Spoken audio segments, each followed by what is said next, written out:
Bagaimana suasana hari pertama 2021 di penjuru dunia? Langsung kita sapa dari London, Inggris, ada teman saya Fitria Sungkar, kemudian dari New York, Amerika Serikat juga ada Azalea Pinata. Saya akan sapa dulu. Hai Lea, hai Fitria, Happy New Year, selamat tahun baru semuanya, apa kabar? Baik-baik. Yes, baik. Saya akan mungkin ke New York dulu ya dengan Azalea. Lea, apa kabar? Sehat-sehat di sana ya Lea ya?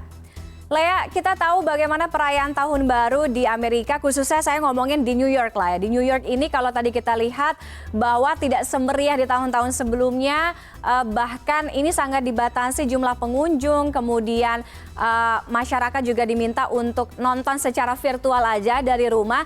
Tapi bagaimana suasananya hari pertama 2021 di New York, Azalea?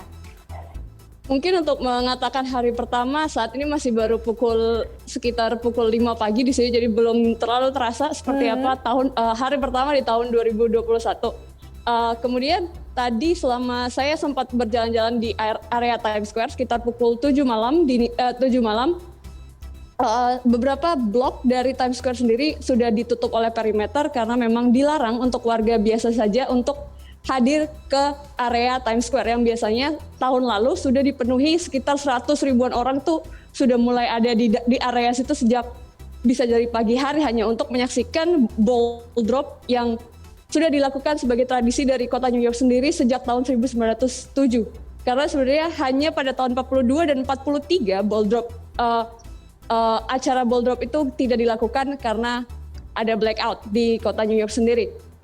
Kemudian sedangkan tadi saya berjalan-jalan sekitar pukul 7 malam, saya berkeliling di area perimeter Times Square, memang tidak banyak warga lokal New York yang berkumpul di sana. Justru yang saya lihat adalah saya perhatikan banyak turis-turis yang mungkin memang sengaja datang ke New York City sendiri sebagai salah satu bucket list sebelum meninggal untuk merasakan gimana rasanya tahun baru di New York City sendiri. Namun sayang sekali mereka tidak bisa mendekat di area yang ditayangkan dan disaksikan oleh hampir seluruh penonton di penjuru dunia yang saat ini semuanya terfokus di online seperti yang biasa kita lakukan selama tahun 2020 dengan menggunakan Zoom meeting seperti ini. Namun hanya beberapa orang yang diperbolehkan untuk masuk di area Times Square, yaitu para frontline workers seperti misalnya suster, dokter yang selama sehari-harinya sepanjang 2020 ini sudah berjuang untuk berjuang mempertahankan nyawa warga New York sendiri yang terinfeksi oleh virus corona.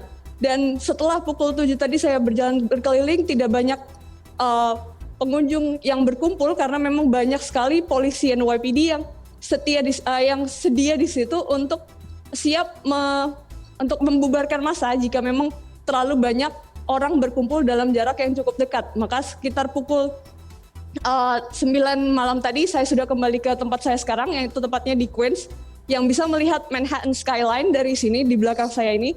Dan tadi pun ketika tahun berganti, tidak banyak festivity yang bisa dirasakan di langit New York sendiri. Hanya ada, mungkin bisa dihitung sekitar hanya 1-2 menit saja, ada beberapa kembang api yang muncul di langit New York sendiri. Mungkin jika saya melihat Instastory atau cerita-cerita atau di postingan-postingan Twitter orang-orang Jakarta sehari sebelumnya, mungkin lebih banyak kembang api yang ada di Jakarta dibandingkan di New York City sendiri. Karena memang sebenarnya untuk rooftop salah satu hal menariknya dari New York sendiri kan banyak kafe-kafe yang ada di rooftop dan mereka biasanya melakukan perayaan masing-masing sehingga langit-langit di New York pun cukup berwarna jika tahun baru tanpa corona seperti tahun ini. Namun sayangnya restoran mungkin masih diperbolehkan buka di lebih dari curfew yang sudah ditetapkan, yaitu sekitar pukul 8 malam. Namun mereka tidak boleh mengizinkan para pengunjung untuk pembeli makanan untuk duduk di dalam. Jadi tetap saja meskipun mungkin barnya masih buka, makanannya masih buka, namun tidak diizinkan untuk tinggal di dalam. Jadi semalam tadi hanya ada sekitar 1-2 menit kembang api dan kemudian beberapa pengguna mobil mulai memainkan belnya mereka untuk memeriahkan sendiri gimana rasanya tahun baru yang begitu sepi hitungannya untuk di New York City sendiri. Dan saya sempat berbicara dengan beberapa orang yang memang datang ke sini khusus untuk merayakan itu, mereka merasakan ini sangat underwhelming karena atau anti klimaks karena oh ya udah 2020 sudah selesai, saatnya kita berganti ke 2021 tanpa perayaan. Namun memang perayaan hanya dikhususkan bagi para frontline workers yang sudah berjuang keras yang menangani sekitar 450.000 kasus corona di New York City sendiri. Tiffany. Oke, jadi intinya ada dua kesan buat Azalea di hari pertama karena belum sepenuhnya sampai di hari pertama 1 Januari 2021. Sama yang kedua tadi kekurangan ini ya, pemandangan kembang api ya di langit Manhattan. Kalau nggak nontonnya virtual aja kembang apinya. Thank you Azalea. Oke, saya tahan dulu. Lea, saya akan bergeser dari Amerika, kita cus langsung ke London, Inggris bersama Fitria. Hai Fit, apa kabar? Happy New Year, selamat tahun baru. Hai Fitria, Fitria bisa dengar nggak? Boleh diceritain nggak Fit, hari pertama 1 Januari 2021 gimana tuh di London setelah momen perayaan tahun kemarin?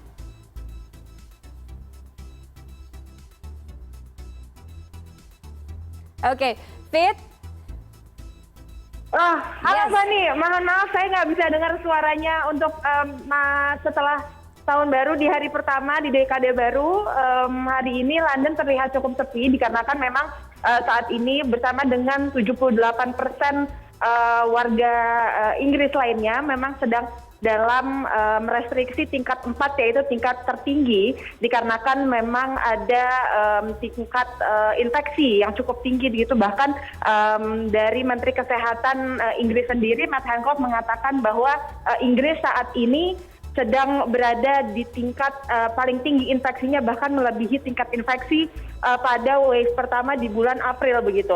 Oleh karenanya memang sebagian besar toko yang tidak dianggap tidak esensial seperti restoran, seperti kafe, toko pakaian dan lain sebagainya harus tutup setidaknya hingga tanggal 13 Januari mendatang yang nantinya akan direview kembali apakah setelah hampir 1 bulan London dan berbagai kota lainnya di Inggris ada dalam restriksi tier 4, ini apakah angka infeksi menurun.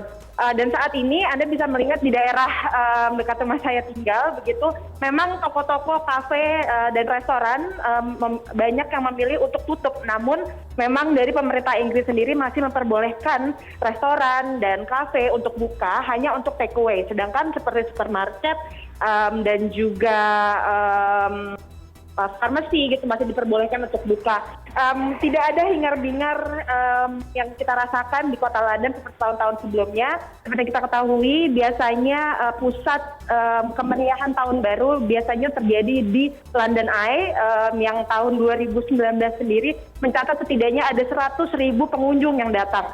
Namun memang dari pemerintah Inggris sendiri jauh-jauh hari dan sepertinya wali kota London Sadikan juga meminta masyarakat untuk tinggal di rumah dikarenakan restriksi tingkat 4 ini tidak memperbolehkan kita bercampur dengan household lainnya. Jadi seperti tadi malam saya hanya berdua saja dengan suami di rumah dan to our surprise ternyata tadi malam memang ada seperti sedikit hiburan begitu, pesta kembang api yang ditunjukkan di sekitaran beberapa titik di Sungai Thames dan juga Wembley Stadium. Yang memang ini dijadikan salah satu kejutan begitu sedikit untuk mengangkat menaikkan spirit para warga London dan juga seluruh Inggris Raya begitu dikarenakan memang rasa semangat tahun baru memang terlihat tidak terasa begitu dikarenakan tingkat infeksi yang cukup tinggi di Inggris sekarang. Selain itu Tiffany, kita ketahui sendiri selain masuk ke dekade baru itu juga Inggris pada pagi ini bangun setelah resmi keluar dari Uni Eropa. Setelah 47 tahun bergabung sebagai Uni Eropa, per hari ini, per tadi malam maksud saya, sekitar pukul jam 11 malam, Inggris akhirnya keluar dari Single Customs Union dan Free Trade yang selama ini berlangsung. Kalau kita melihat ada beberapa berita begitu di hari-hari sebelumnya, sempat terjadi antrian cukup panjang di perbatasan Inggris dan Perancis gitu di Dover, namun itu dikarenakan dari pemerintah Inggris dikarenakan ada varian baru yang ditemukan di Inggris yang dianggap dan memang dari penelitian menunjukkan bahwa 70% lebih mudah ditransmisi. Akhirnya pemerintah Prancis selama 48 jam menutup perbatasan untuk pengiriman barang. Namun ada beberapa ketakutan dari pedagang, mereka yang berbisnis gitu, dengan adanya peraturan baru yang masih harus terus dikaji antara Inggris dan Eropa gitu. Aturan dagang yang sebelumnya memang setiap barang yang datang yang berpindah ataupun menyeberang dari Inggris dan dari Inggris ke kepulauan Eropa sendiri itu tidak harus menjalani pemeriksaan dan lain sebagainya. Dikarenakan perjanjian yang sudah ditandatangani oleh PM ataupun Perdana Menteri Inggris Boris Johnson dan Uni Eropa sendiri yang sudah disepakati, ada beberapa tahapan yang memang harus dilakukan ataupun dijalankan oleh para pedagang yang memang melakukan impor ataupun ekspor barang dari antara Inggris dan Uni Eropa. Meskipun begitu, ada ketakutan di awal bahwa kesepakatan ataupun perceraian ini antara Inggris dan Uni Eropa nantinya akan mempersulit proses ataupun memperlambat proses perdagangan atau perpindahan barang dari Inggris ke Eropa sendiri, dikarenakan meskipun tidak ada kuota yang dibatasi ataupun tarif yang diberikan gitu antara barang yang keluar dari Inggris menuju Eropa, namun nantinya para pedagang ataupun kita tahu mereka yang mengirimkan barang menggunakan truk dan sebagainya itu diharuskan untuk memberikan data lebih detail begitu mengenai apa saja barang-barang yang masuk, apakah barang-barang yang masuk dari Inggris ke Eropa itu masih masuk ke dalam memasuki syarat-syarat kesehatan, misalnya soal makanan, dikarenakan memang Inggris dan Eropa sendiri mempunyai peraturan ataupun restriksi terkait barang, kualitas barang yang memang berbeda. Namun ya memang harapannya pada akhirnya Brexit ini menjadi salah satu tema yang paling mempolarisasi masyarakat di Inggris sendiri gitu. Meskipun begitu, baik mereka yang mendukung dan menolak adanya perpisahan antara Inggris dan Uni Eropa kembali diingatkan untuk pada akhirnya hari ini Inggris sudah keluar dari Uni Eropa dan ada pesan untuk kembali bersatu. Tidak ada lagi polarisasi, meskipun memang itu sulit ya. Namun di saat yang sama juga tadi malam Wali Kota London sendiri Sadikan memposting satu video yang memberikan reassurance gitu kepada warga Eropa yang tinggal di London bahwa London masih terbuka untuk semua orang, dan meskipun secara administrasi Inggris bukan lagi bagian dari Uni Eropa, namun Perdana Menteri Boris Johnson mengatakan selamanya Inggris akan menjadi bagian dari Eropa. Tiffany. Oke, terima kasih Fitria, laporannya lengkap sekali, masih seperti yang dulu. Terima kasih juga untuk Azalea Pinata. Sekali lagi teman-teman, Happy New Year, selamat tahun baru, sehat-sehat ya selalu pokoknya ya. Semoga kita bisa ketemu lagi di tahun ini. Baik.